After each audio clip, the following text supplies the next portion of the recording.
Hey guys, welcome to Just Be Handy. Today we're going to change the spark plugs on this 3.3 liter V6 for a Toyota. This is in a Toyota Highlander. In the Siennas, the cowling comes over where that bar is, so it's similar, but it's going to be a lot more work to take that cowling off, basically an extra half hour. This should be similar to also a Camry with the 3.3 liter V6. So the parts I got were the throttle body gasket, because I will be taking off the throttle body, keeping it connected to the coolant lines because I don't want to mess with the cooling system. Then I have the Plenum gaskets. I do have another PCV valve since it will be a good time to replace it. Also, get yourself 6 zip ties because the tabs on the coils will easily break when you have about 200,000 miles.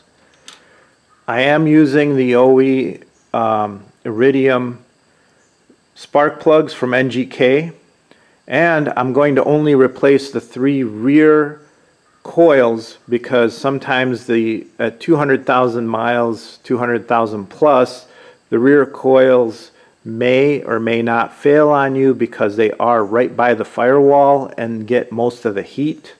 So as a precaution, I'm going to change them out with NGK coils. I know they're not the OE coils, but NGK has provided OE coils for Toyota, and they are a supplier that does a good job. Again, we'll look at why in this video later, but I'll show you a trick as to what to do with the coil plug when it goes bad with a zip tie, and how to do it so it looks good and actually is robust and holding the clip on. So please stay tuned till the end to see that, because I already did have one break on me when I was testing it. But I guess let's get started with this. It should take somewhere around 3 to 4 hours if you have the right tools, and try to minimize the amount of stuff to take off, but we'll see how it goes. Also, please be sure to give us a thumbs up. We do need your support, and if you haven't subscribed, please subscribe. Look in the description below. I will have all the parts that I'm using in the description with quick links to Amazon, but I'll also have the part numbers so you could shop for the best deals yourself on the internet. Alright guys, the first thing you want to do is remove these 3 custom made nuts.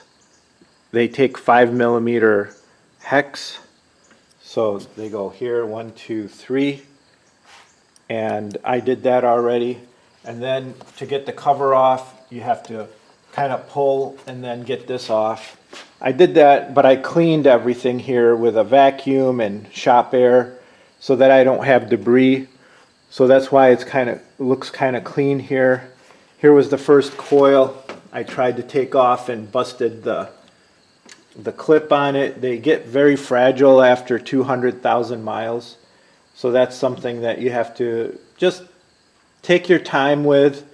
It's not your fault. They're so flimsy. As you can see, the little tab, it's going to dry, it's going to break. So get this cover off and clean up everything as best as you can, and that way you have nothing that's going to get in your way. And let me show you how clean it is now so you can kind of see what you should do. And that was just with shop air and a vacuum. First I vacuumed, then blew things out. Okay guys, next what you need is a 5/8 socket, an extension, and a ratchet just to get the spark plugs out. And you'll need a 10mm socket to get the coils out. So next, just remove these clips. As I said, I've already broken this one. It was very brittle. We'll just try to see if we can get this one out without breaking it. Just slight press, try to push in, press a little, and then squeeze out, and see it doesn't move much. Trying not to break it. See, they just break easily at 200,000. This one is actually broken if it's moving like that. And then again, we'll try to do this one. There, you see how quickly that snapped off? I barely pressed. There's no way around it. This one, yep, I'm just going to take it out because I don't want it to come off on me at another time. Again, here's a 10 millimeter take off. And again, my philosophy is get the easy stuff done so that you feel good and you can continue. So we'll get to these first.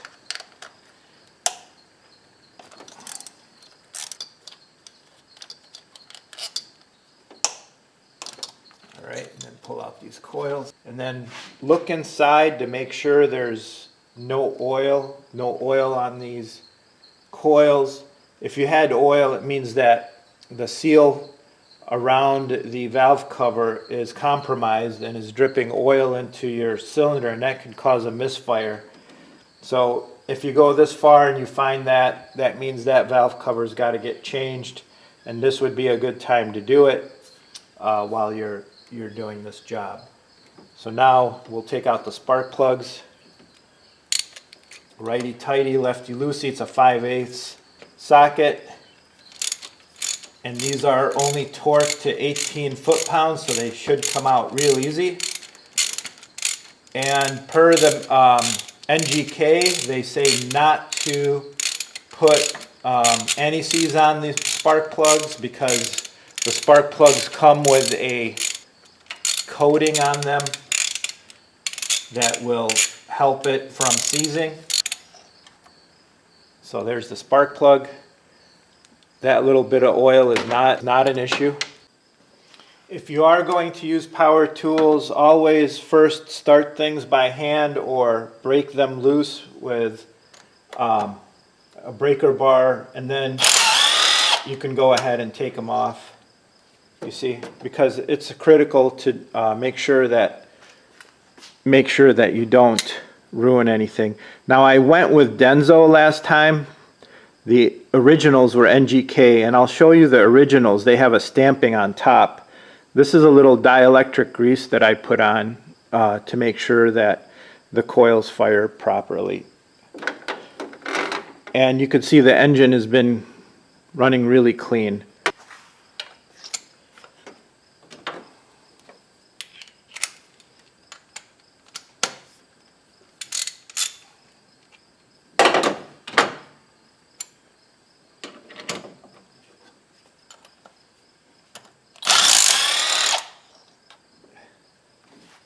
There we go. Nice and dry and looks good, but it's just time for them to come out. Now, as you can see here, the gap for the spark plug is supposed to be 1 to 1.1 millimeter, or 39 thousandths to 43 thousandths gap, and the torque is 18 foot-pounds. Here's a new spark plug. They come in their little boot, and as you can see, that looks about right, but we can double check it. All right, I have a 32 thou and a 7 thou, and it should barely fit in there, and sure enough, that's about the right gap. And these are from the OE supplier. They always try to set them around the minimum gap, so that's good. And then I'll show you the original equipment spark plug that I took out. I kept them, and how similar it is to this one. Now here is the original spark plug that came out of the car, and you could see Toyota stamps them with a P. And the number changed slightly, and I looked into that. It used to be IFR 6A11. Now it's IFR 6T11. This spark plug, the original one, was made in Japan. Now they started making them in Taiwan. So the A, I guess, stands for Japan and the T for Taiwan. But they are NGK, so Iridiums. You can see they just slightly changed them and everything looks the same. Manufacturing is still the same. So I know I'll be really happy with these. So just wanted to show you guys, if your spark plugs were never changed before, they should have a P on the top. That way you'll know it was the original OE spark plug. Okay, so we checked the spark plug, made sure it looked good. Visually we know that looks good for a gap, it's not dinged. Now we put it on the 5/8 socket with the extension, and then we want to do this by hand. And then just start it all the way as much as you can, and then have your torque wrench set at 18 foot-pounds.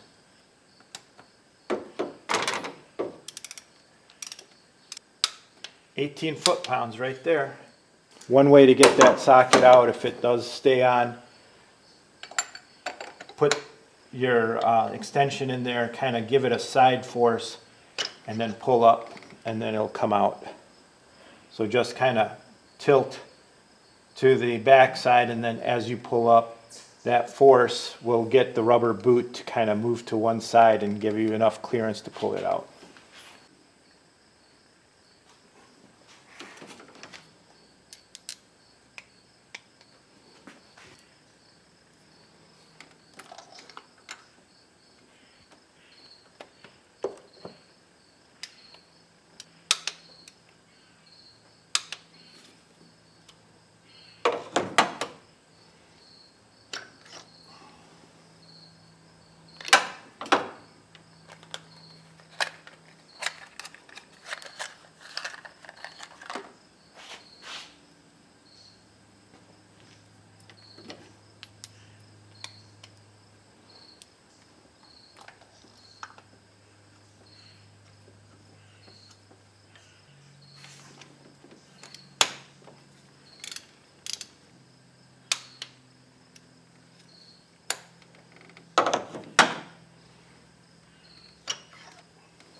Alright, that's the spark plugs they're in. Now I want to show you the difference between the NGK coil and this OE coil. The OE coil is made by Diamond. I don't know if you could see that, but I will show you the new NGK coil. So here's the new NGK coil. You could see very much the same in all aspects. And they do give you a little bit of that dielectric grease in there already, so that's a nice feature to have.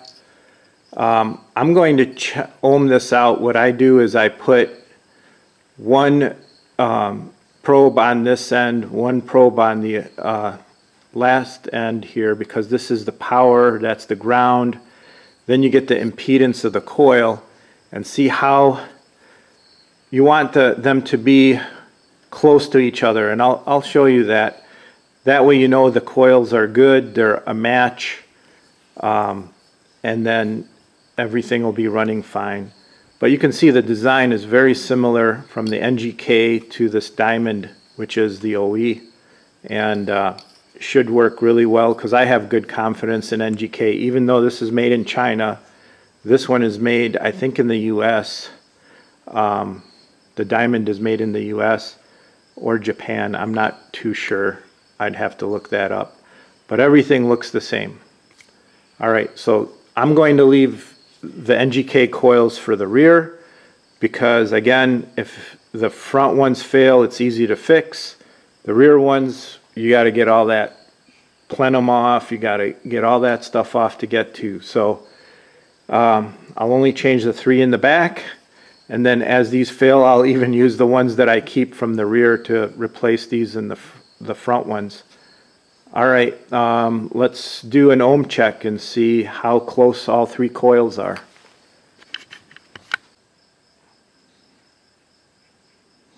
All right, so I have the ohm meter set up, and then I am going to put one of the probes here on the power and one of the probes here, and it is getting 3 mega ohms for this coil. All right, this coil, we'll do it the same way.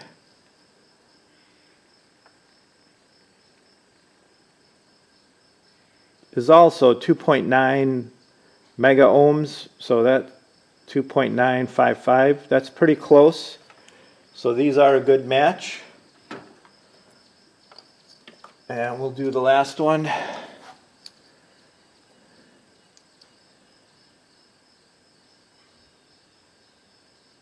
Okay, this one's 2.85, so they're all around 3 if you round up. There's not one that's a high flyer.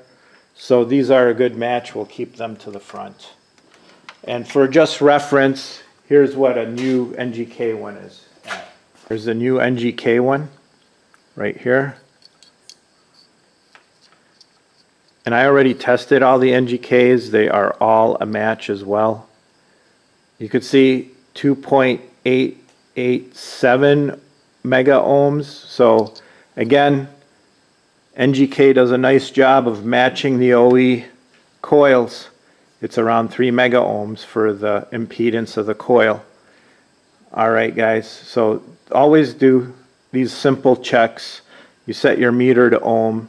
You have the one probe on the volt ohm, the other on common. You can even do this with a simple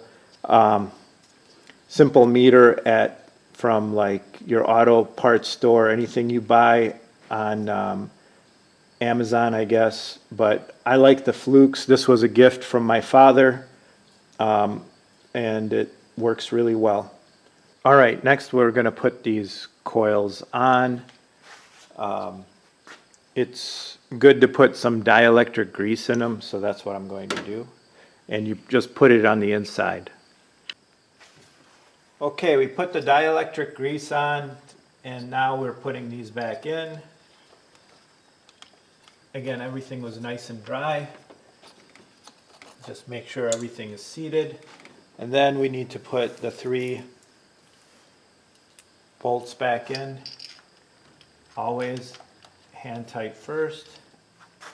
And then I just use the smaller ratchet so I don't over tighten these, even though they have a vulcanized aluminum piece in there. You just don't want to overdo it. You're going to pop the head off of those screws, so you just want to do it finger tight. If you wanted a torque specification, I would say no more than 10 to 12 foot-pounds. Okay, so I won't put these on because they're broken here until the end when I'm done, because all this stuff has to come apart. So now what are we going to do next to get to the rear? We're going to take that cross member off for the strut towers. You can see that there. So we'll take that off. Then I'm going to try and minimize the amount of things that we have to take off. As you can see, there's the throttle body, and then it goes into the plenum. There's a PCV valve under here. All this hose wiring, all this has to kind of get out of the way so we can get to those rear plugs. So that's what we're going to do next, is start taking a lot of this apart.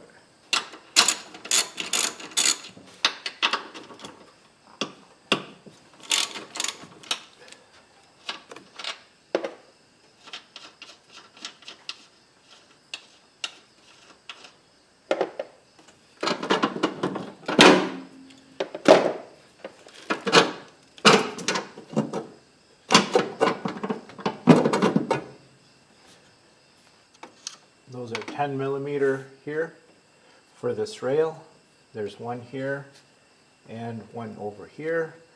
Those have to come off, so we can move those off. And then I will remove this plenum piece to get more access.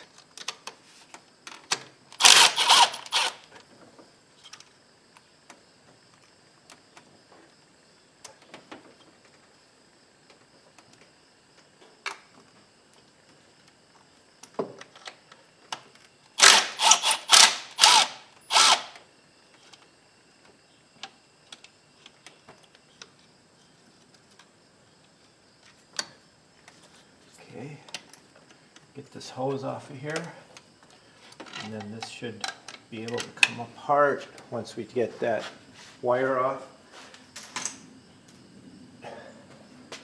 So we have this clip and wire here and here.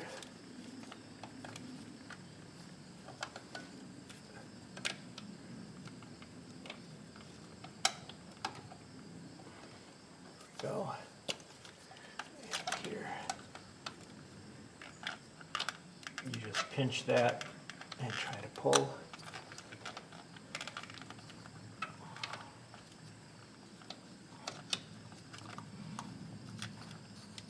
There we go.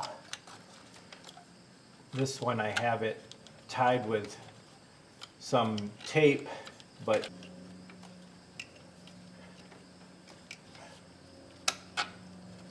there we go, and just set that aside. And then you can undo this one for the brake. It always helps to take a few pictures with your cell phone as well before you get too far, so you can see that that's where it goes. And then this here.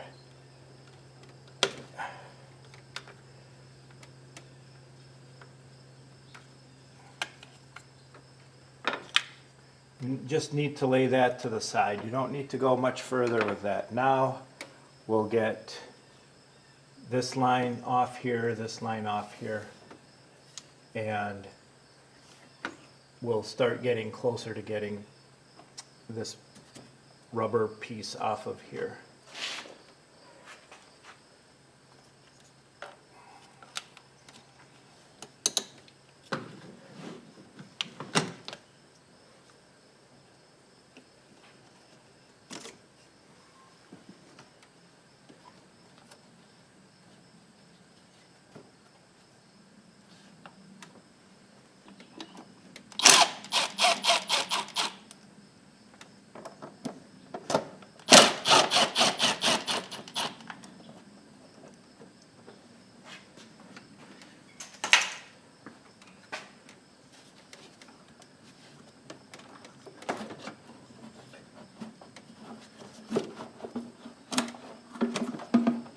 Go.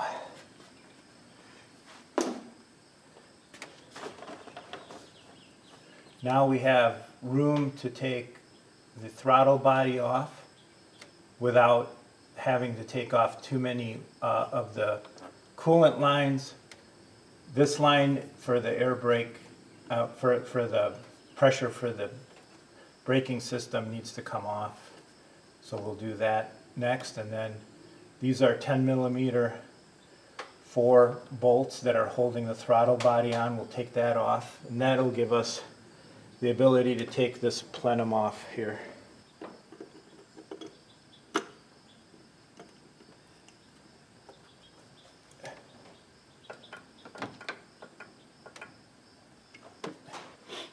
Now these I like to break loose by hand first, so we don't cause any problems.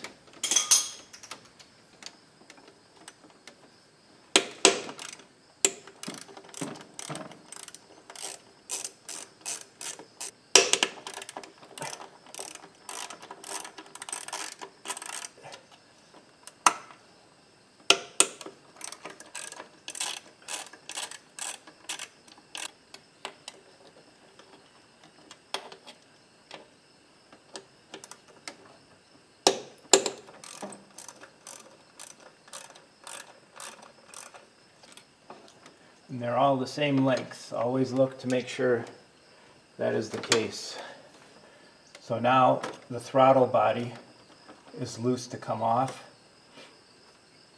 and we need to get this bracket off by getting rid of this here, this formed piece. So we're just going to continue. There's a couple of bolts. One is behind here, and then there's another one that goes back here. I think they're 14 millimeter. The best way to get at them is with a ratcheting, kind of like this here, so you can get back in there and move as much as you can. It would have been nicer if you have the angled ones, but I don't, so it'll be a little bit more work for me to get those off.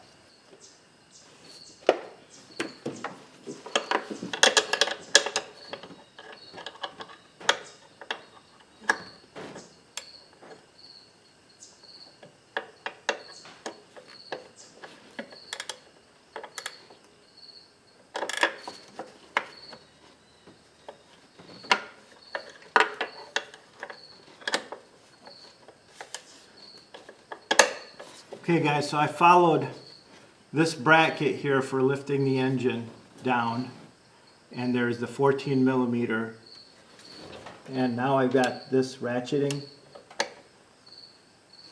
socket on it, wrench on it, and I'm trying to, again, if I had one, let's see here. Yep, that is to loosen. If I had one with a little bit of an angle, it would have been better. There we go, got it loose. And then I just keep one finger on the bolt and the wrench in there so that I can loosen it. And swing it as far as I can. Put pressure so I get this clicker to go. It's very tight in here, guys.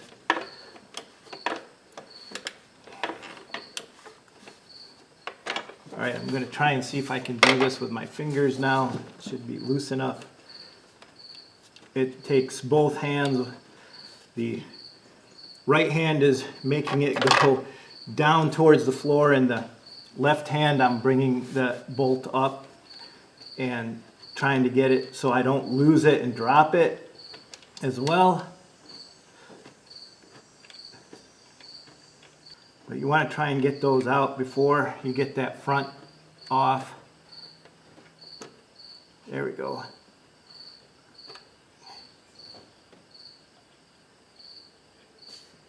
There it is. That was back there, and that's holding the back of this plenum. Now there's one more over here that I have to get to. Now, I did try to look up the torque specifications for the plenum, and even though I looked up the 2005 Toyota Highlander, they had the old plenum here. But I know that these are going to be 32 foot-pounds torqued, and then the throttle body is around 12 foot-pounds, so I don't want to go too much further than that. Maybe with that small of a bolt, I'm going to go to 10 for the throttle body. But these guys here, they're 32 foot-pounds. Then you have these hex, which I'll figure out what they are in a minute, and then two sockets. These look like they're 14s, but those should be about 32 foot-pounds of torque. So I'll get a larger ratchet to take care of those. Okay, these are the ones at the end. There we go.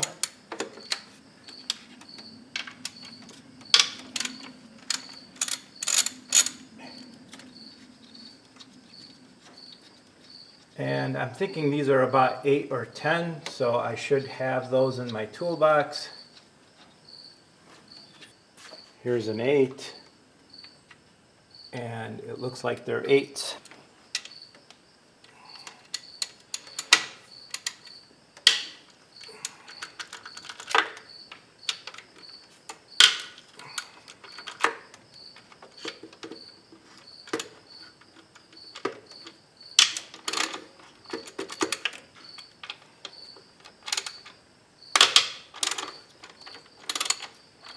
right, and I remember correctly, these are fairly long, so I'll just zip them out.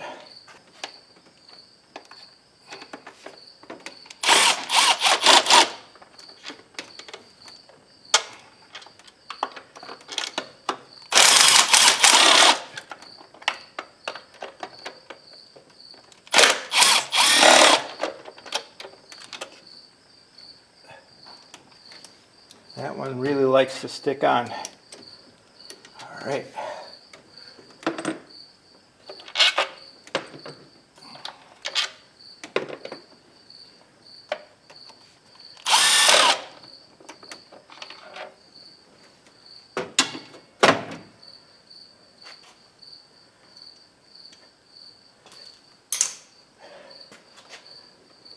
Okay, as you can see, this one also takes care of that bracket that was in the way for the throttle body.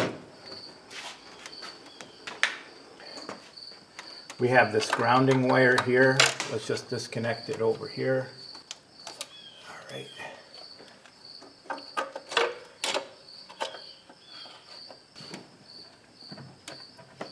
Yeah, there's no bolt here, so it should be loose. Okay, this throttle body's out of the way.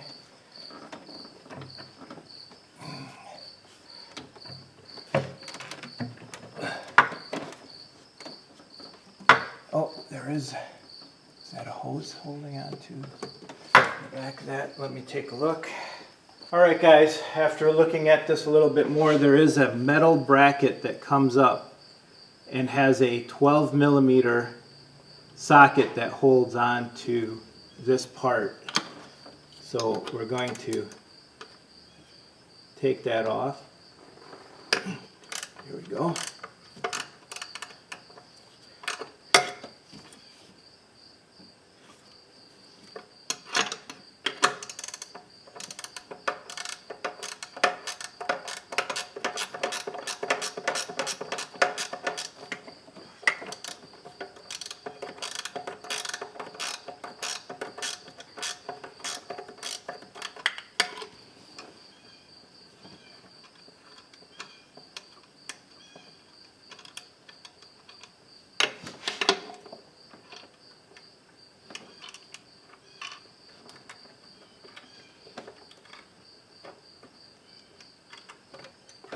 There we go. And that was 12 millimeter that was holding onto a bracket, and I'll show you that in just a second. But I did get myself some leverage or a pedestal to stand on so I can get back in here. It's a good reach. Okay, the only other thing holding it, I think, is that PCV hose. So I'll get some pliers and get that off. I'm fighting the PCV hose that's back in here. You see that PCV hose right there? That needs to come off. And then get a good screwdriver in there to pry that hose right off.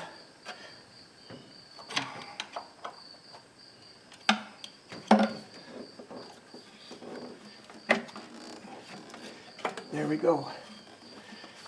PCV hose came right off. Now we should be able to get that whole plenum off.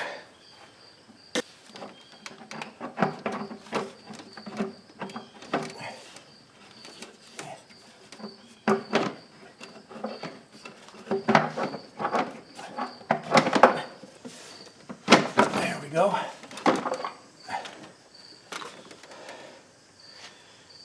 My gasket came right off. But what was giving me trouble is it was rubbing up against this bracket, and for some reason I didn't have this bolt. It was missing. This bolt is here, so I'm going to have to find a bolt to put back into this one. This is the old gasket. You saw I have a new one. Everything looks clean, but I'm going to clean it better, so I'm going to get some shop rags to put in here so that everything will look good. I'm glad to see all these are fairly clean, but since I have this off right now, I'm going to just look inside and see if I need to clean it. I am going to replace this gasket. It's kind of flat. right in here. So because this is flat, I'll replace it and clean up anything I see with here or the throttle body while I still have everything out with the throttle body cleaner.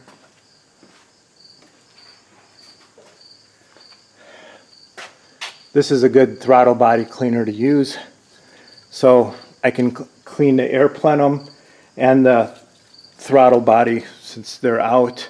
Do not put liquid in the manifold with this. If you do want to, make sure the spark plugs are out,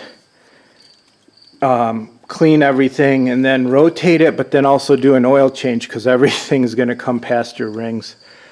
I don't recommend doing anything if you don't have an issue. Mine is clean. I'm going to use this throttle body cleaner though to help clean the manifold as well. It's really good solvent, kind of like brake cleaner, but it's also safe for your O2 sensors, so it's good stuff to use. Okay guys, as you could see, I use some good heavy-duty shop towel paper to plug up the holes. Then I'm going to spray some of this on here to kind of loosen up all the debris. And then I'm going to just get a Scotch-Brite and clean it up and spray it again and blow it out with air, so I don't want anything to go into the cylinders. That's why when you pull these shop rags out, pull them straight out and away so that you can get all of that out of there. Alright, I just cut a small piece of Scotch-Brite. I'll spray it with some more of this throttle body cleaner and just go ahead and hit everything. Make sure the surface gets clean. By wetting the Scotch-Brite, you don't get a lot of the filament loose, but also having a nice clean surface for the gaskets is huge, especially in between here.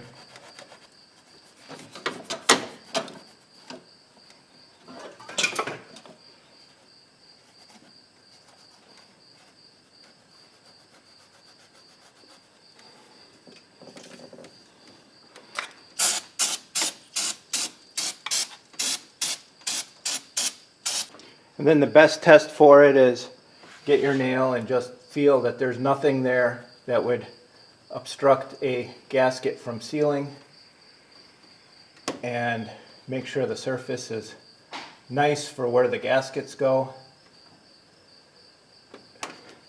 And anything that feels a little off, just go back and keep cleaning it till it feels good, because you don't want air leaks after all this work. Alright, so we'll keep those paper in there until we get the rear spark plugs out. But right now I'm going to clean this throttle body. Since I'm this far, you can see the back of it. Just hit it good.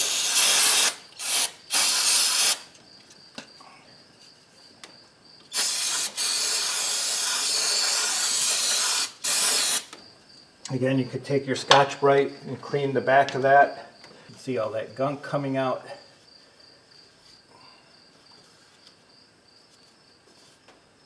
That'll actually make it idle a lot nicer when you go to do that. Because this is electronically actuated, you can open up the throttle by hand and get in there. And if there's anything on the leading edge of that throttle, you can, with the Scotch-Brite, you're not too aggressive, and just hit it with more of that throttle body cleaner.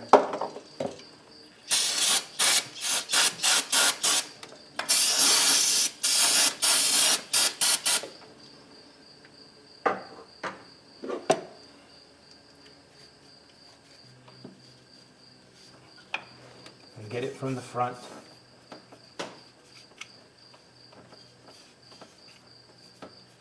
And again, hit it again to make sure you don't leave any residue from the Scotch-Brite.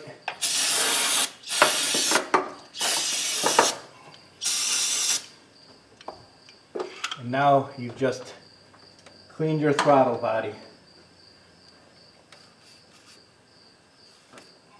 and you should have really nice, smooth idle.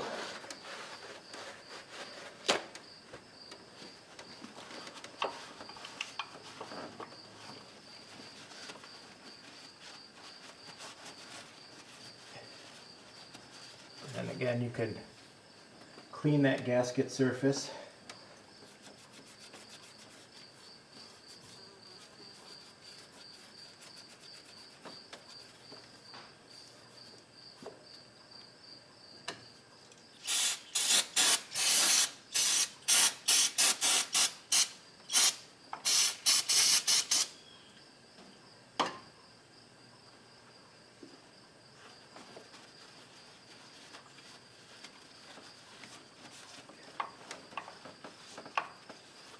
All right, on to the spark plugs. Okay, first I'm going to take off the PCV valve and then undo all the clips on the coils. It's a 19 millimeter.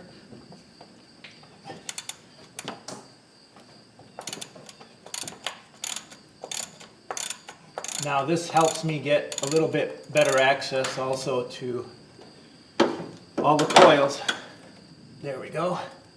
Still good. It kind of clicks, but it's always good to replace these every 100,000. Then we'll get the 10 millimeter and get those coils off after we remove the clips.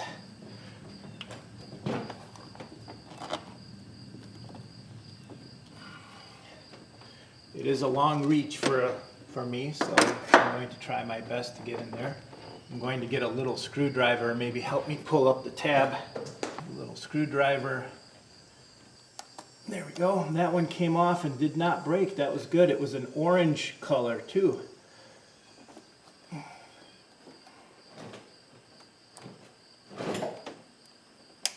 Oh, that one broke.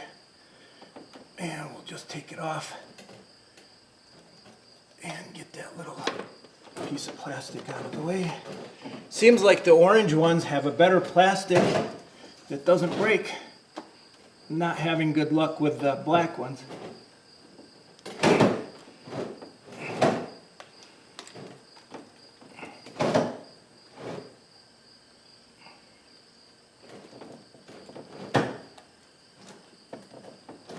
Hey, I had good luck with that black one. Whoa. Okay, now we're going to take the coils off.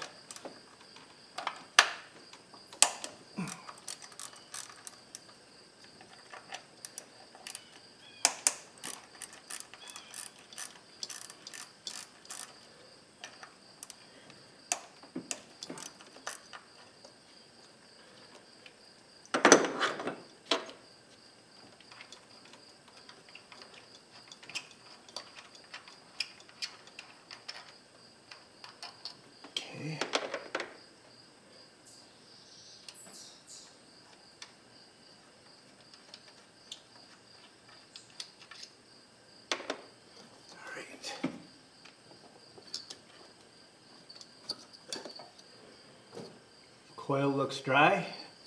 That's good news. This coil looks dry, and this coil looks dry. I'm going to ohm these out again and see how good they are. If I find a bad one or one that's getting worse, then we'll toss them. But otherwise, these are keepers for in case the front ones go bad or as backups. Alright guys, so I ohmed all three of these and they were at 30 mega ohms. Now you remember the front ones, they were around 5 or 6 mega ohms, and the new ones were around 5 or 6 mega ohms. So it might have been a matter of time for these to go bad. So it's good that I'm changing them out. So it's always good to test them before moving forward. 30 mega ohms versus 5 mega ohms. That means these coils have a lot more resistance, and the front ones were more like new. So these I'm going to keep in case of an emergency. They may have some life left in them, but they are a higher resistance on the coils. So it's a good thing I'm checking. All right, guys, we'll continue by taking out the spark plugs and putting in the new spark plugs. Okay, guys, I did find a combination of extensions that works to give me the right length that I need to get in there.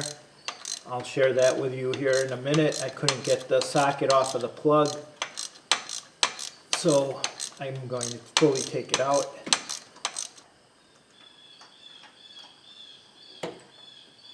Okay, this was the combo. I'll measure that really quick and let you know what it is. This comes out to be about a 6-inch extension that you need to get the plugs out in the rear.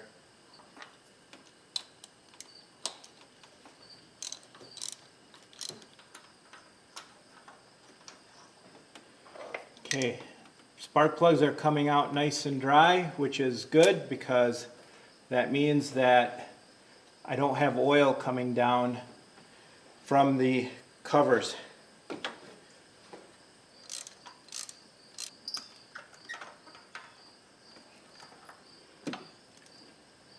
Again, it looks really nice. All right, inspect the gap. Looks good. Everything looks good on this plug. Put it in. Don't put any lubricant on the threads. Start it by hand. Okay, then we torque it to 18 foot-pounds. Torquing the spark plugs. So got the torque wrench here.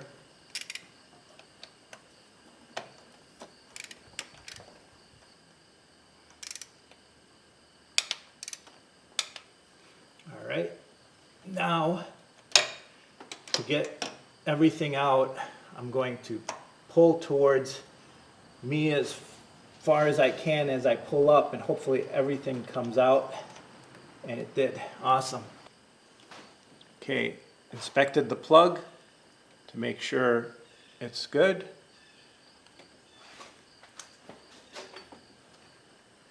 Second hole. Start it by hand.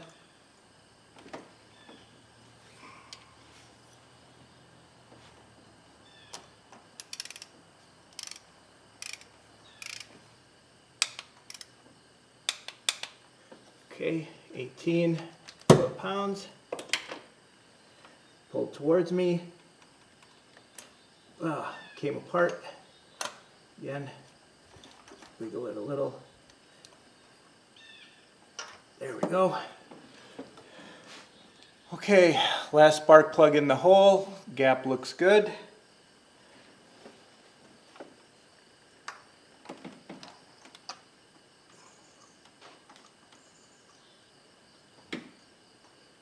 Okay.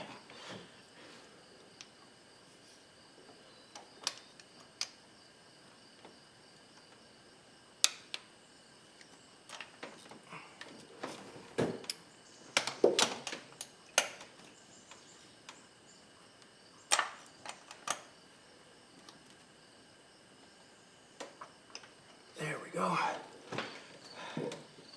Okay guys, 3 brand new NGK coils are going to go in, and their impedance or resistance is the same as the fronts, and so these already come with the dielectric grease on them as well.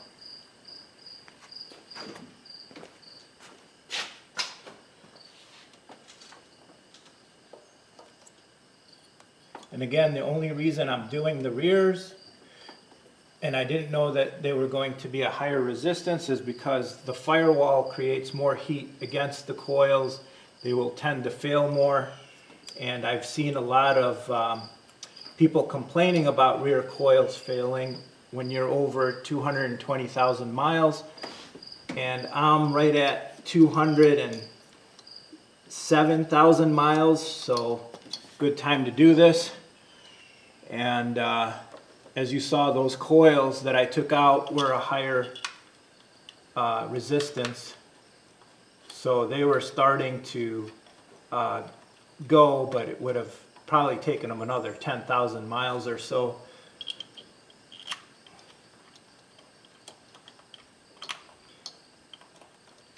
And so we'll get these on. Next, I'm going to show you what to do with these broken connector tabs so they stay on with a zip tie. So stay tuned for that.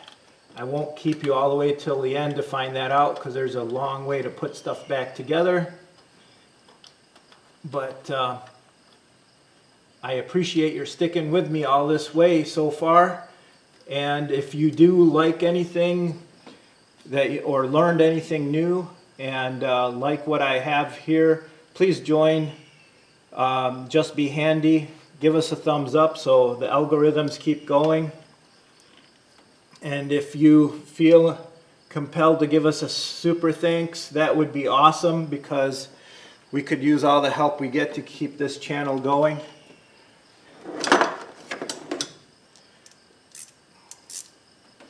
Again, just finger tight. I'm using a small ratchet so it's not over torqued.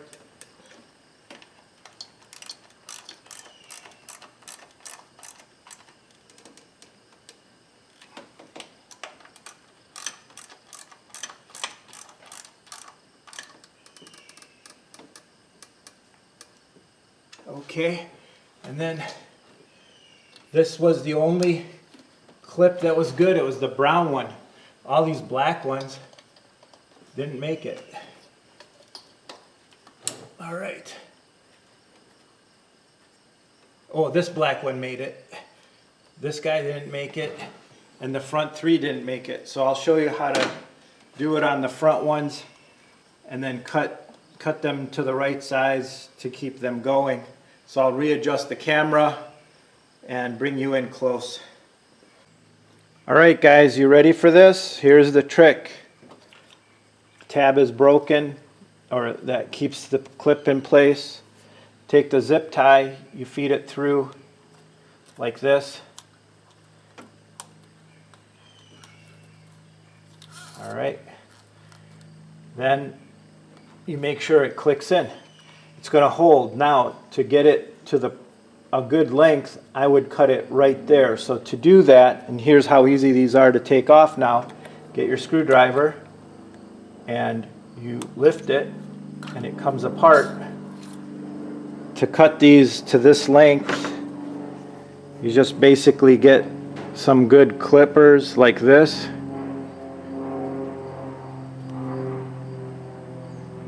Come on, focus. There we go.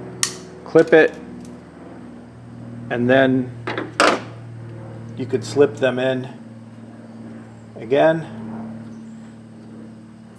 and it will just fall in place, and then it holds it. Yeah, it's got that little tab, but that's okay. Again, to take it off, you just need a screwdriver. There we go. You heard it click, and then the whole thing comes off. There we go. All right.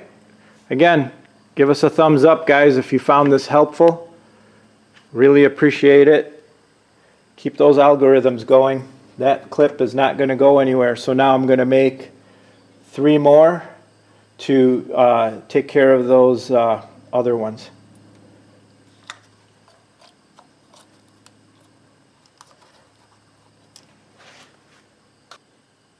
All right, here we go. Here's 3. We're just going to cut them right at this point with the good clippers so they will be ready to use.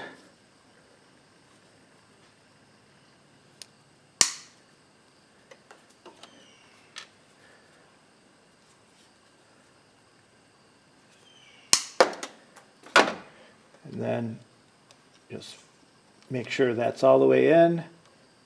Feed that through till it clicks. There we go.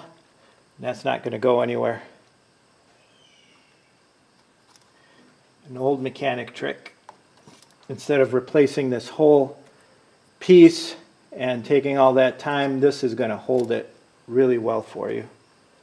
Alright guys, now that I'll do the rear clip Then what I'll do is I'll get the plenum ready, get the gasket for the throttle body ready, take the paper towels out, put the intake plenum back on, make sure I get those bolts in. That one was 14 millimeter and those were 12s for those two. I don't know where the one is gone. I'm going to have to go to a hardware store and get one. That's the right length and everything. And then from there, just start to button things up. So please stick around and join me while I do that. Or if you got what you want for this point, then that's great. Again, give us a thumbs up. Please subscribe if you haven't. And again, if you feel compelled to give us a super thanks for what you've learned, we would really appreciate that. Okay, and so we'll continue putting this back together.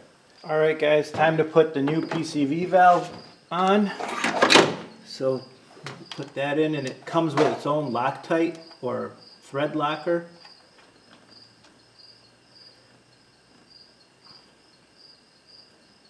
Okay. And we just need a good half to quarter turn on that. I mean, half to 1 turn. There, we just finger tight.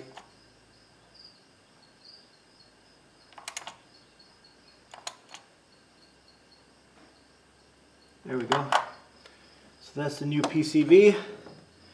Now to get the gasket ready in the manifold and make sure it's nice and clean, and then bring that in here to be put on, or I mean the plenum, bring that in to put it on. Here's what I'm going to do. I found another bolt that is the right thread but not as long, and that one I'm going to put on the throttle body itself, because it'll be the easiest for whoever is going to work on this vehicle next to replace, because they'll see it. And I'm going to take this one and put it so it will mount in this hole here. So the throttle body will get the one that I found, and it is a little shorter, so it's not, I'm not going to crack anything. Then move the 12 millimeter one here, and then keep the 14 millimeter one for the main bracket. And when you look back in here, so we'll have, that one will be the 14 millimeter, that one will be the one that was in the throttle body but moved back to here, and then the new one that I found will be here, so it'll be easier for whoever's going to work on it next to replace. Alright, so having said that, next is the gaskets, and what we want to do is get these guys started first before we try to put everything in and down. So I'm going to go get the gasket for the plenum, put that in, and then go from there. The gasket I'm going to use is the MAHLE, and it is very much like the OE. It's basically, the package is put together in Mexico, but the part itself is made in Japan. So this is probably an OE gasket right here. So we'll just open this up, pull this gasket out. Let's not stretch the gasket. Here we go. Now, I made sure everything was nice and clean, and I blew it out with shop air afterwards. I hit it with carb cleaner so it's all clean. And then these tabs, they only go a certain way, so you know this gasket will go like this, and this, and just work it in. The other one is flat, and then also put the gasket in here so it's captured.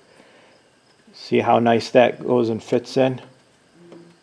All right.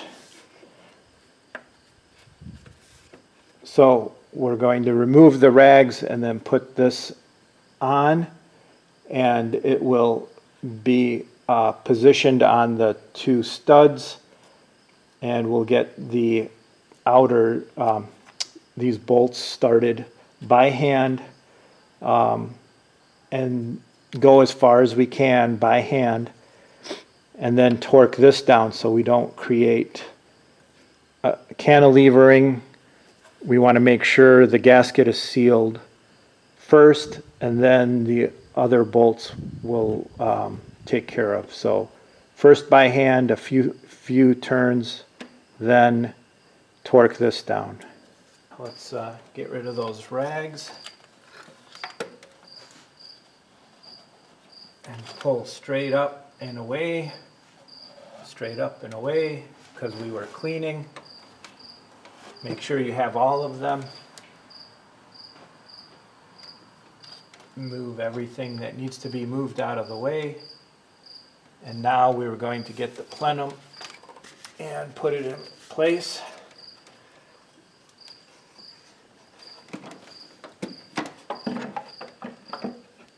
Oh, before we do that too, I just remembered I gotta put the line for the PCV valve, otherwise it'll be hard to get in. But also remember that one tab gave us a hard time before, so it needs to be pushed back. So I'm going to get that PCV tube in before I put all this down. Okay, now I got that PCV tube on, and this portion here is angled properly for going onto the PCV valve.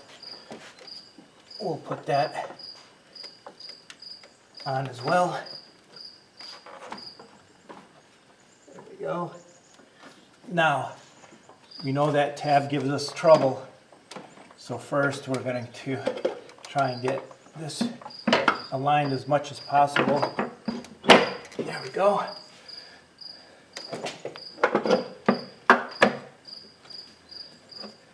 There. That one bracket was giving me a lot of trouble. We'll get those back bolts started by hand.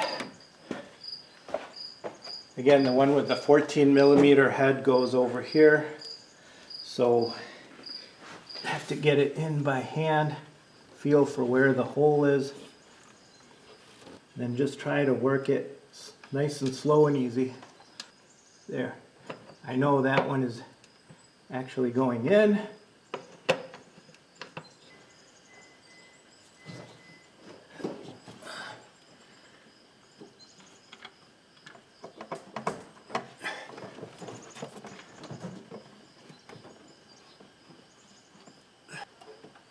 Got that on there.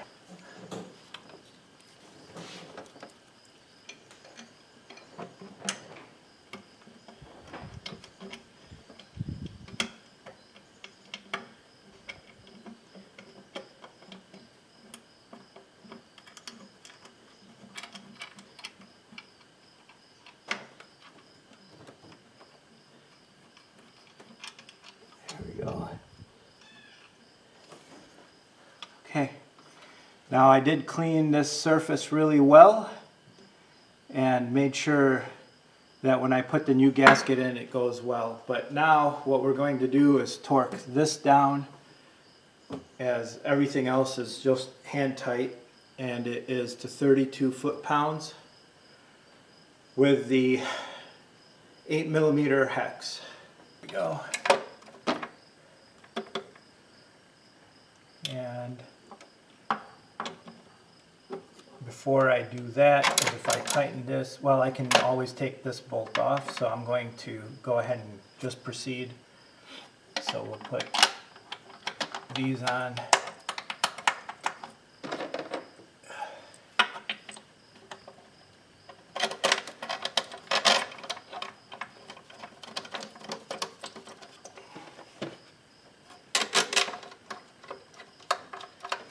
And these here are 14s.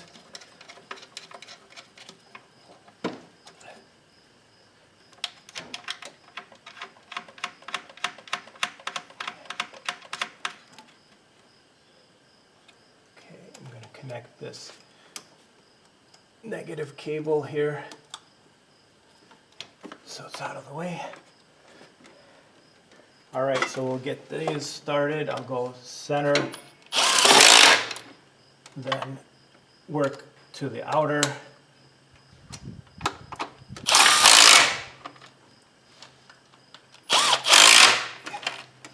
Alright, and then do this one.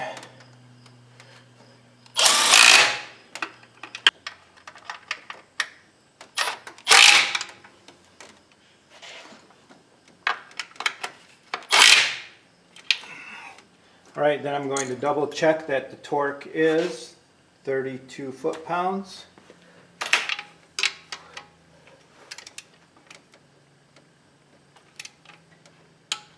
There we go.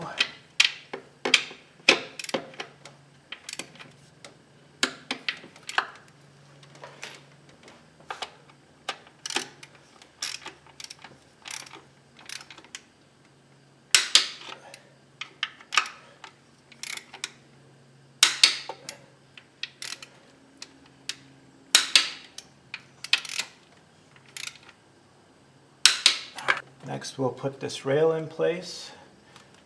This goes to put this back in place. We have the orange plug or brown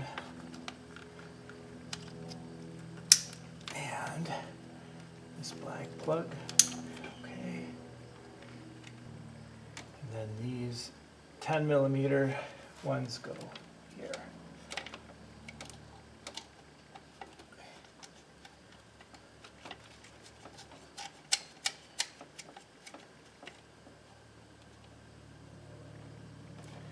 Now this hose goes to here, and then there's a little plastic spacer that holds these two. We'll put that back on, keep them apart. Okay, 10mm.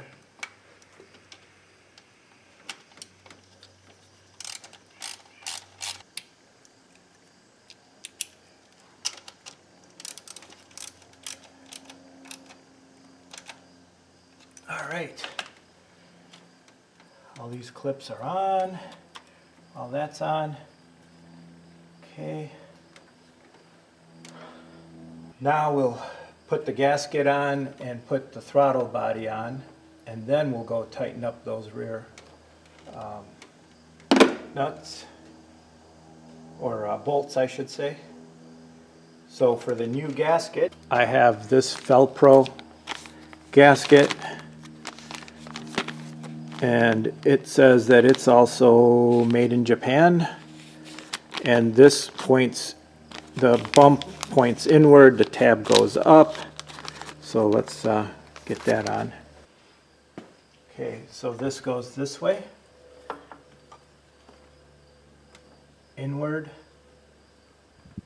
and it has a little tab up here.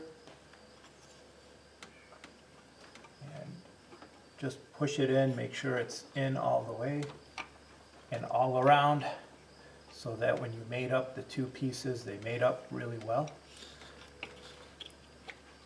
There we go.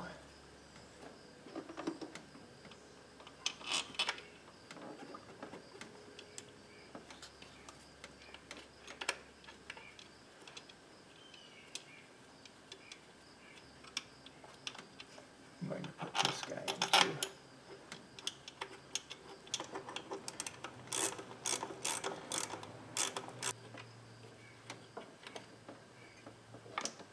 Alright, that's a little tough to get on, so I'm going to have to loosen this bracket over here. There we go. So now this should get on a little easier.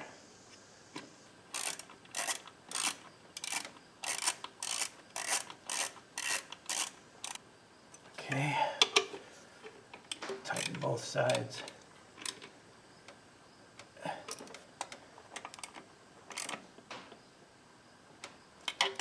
I'm just going to go hand snug on these. That's going to be somewhere around that 10 foot-pound. but I wouldn't do too much more. There we go. Everything looks nice. There doesn't look like the gasket squished out. Well guys, we're almost there to the end. Just now we'll tighten up those back bolts.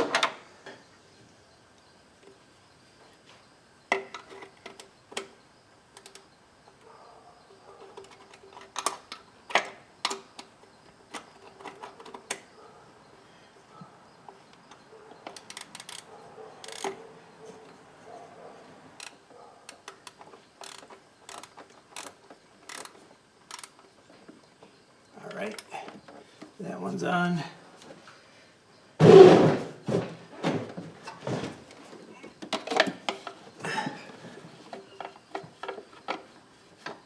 Okay.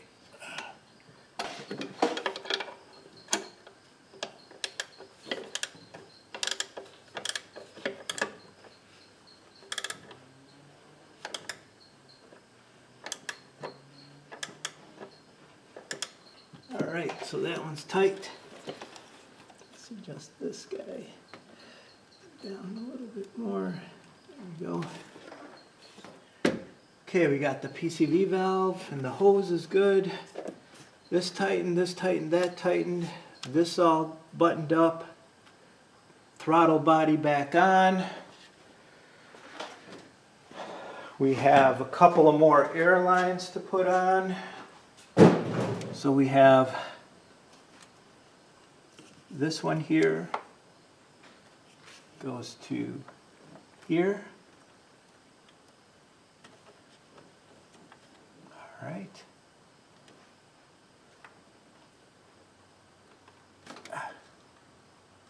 And then this one goes to here.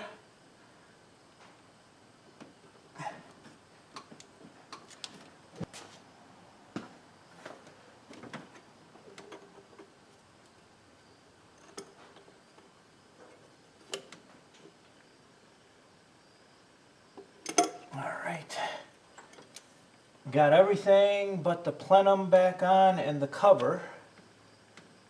Everything is checking out well. So this air horn plenum, and on top of that, that holds this. So we'll get that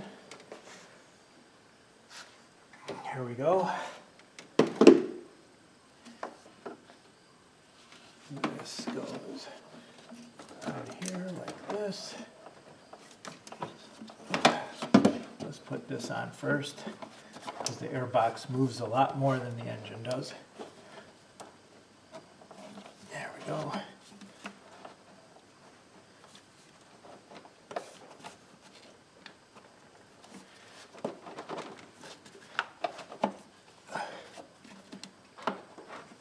There. So that lined up with the airbox. That lined up there. Hose goes in here. Now it's a matter of torquing these to put them on. And then I'll start up the engine before I put the cover on so I could check, make sure everything is good. These clamps are 10 millimeter. They're good and tight.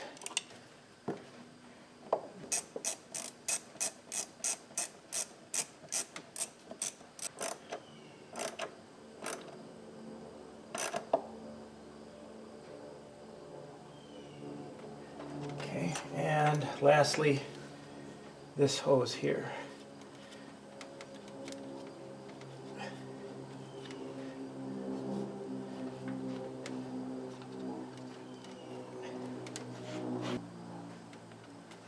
All right. Nothing looks like it's loose.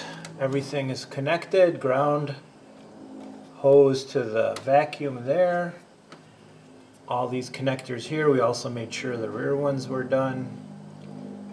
Everything is torqued down for the plenum. All those three are torqued down. Air cleaner hose is on. These are all torqued, all four. All these brackets are torqued. All these lines are where they need to be. we're going to put the beam across the top and get that torqued down.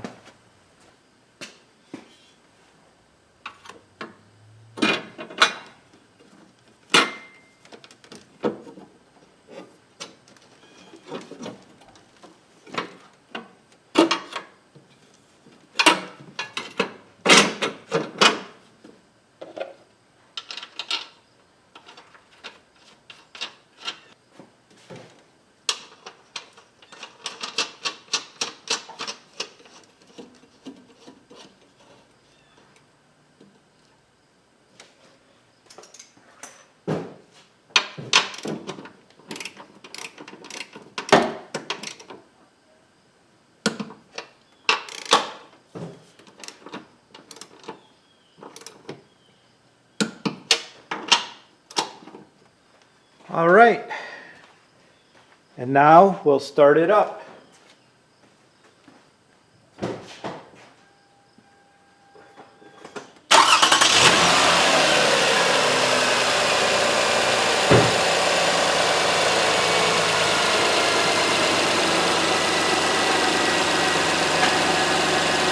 All right, guys, I hope you found this very informative, learned a few new tricks, especially at what to do when those clips break, so you don't have to go and buy new clips and replace them. If you learned anything and could recommend us to others, I'd appreciate it. Also, give us a thumbs up, subscribe, and I hope you saved a ton of money doing this. Remember, look down in the description and you will find the parts I used and some of the information that could help you out. All right, God bless, and just be handy.